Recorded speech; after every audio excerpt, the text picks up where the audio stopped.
my name is Julie Holish. I'm a physician assistant that works at Gambhir Cosmetic Medicine. I'm going to talk a little bit about Thermage today.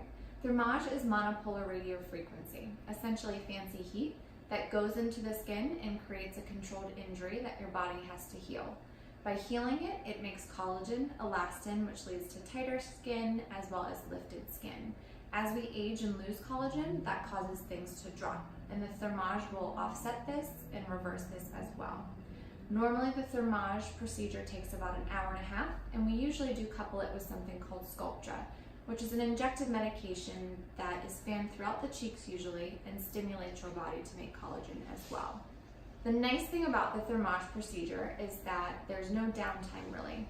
During the procedure, the pain can be anywhere from a 2 to 3 out of 10, but once the procedure's finished, people go back to their daily activities without any restrictions. For more information, you can give us a call at 610-518-7546 or visit our website. Thanks.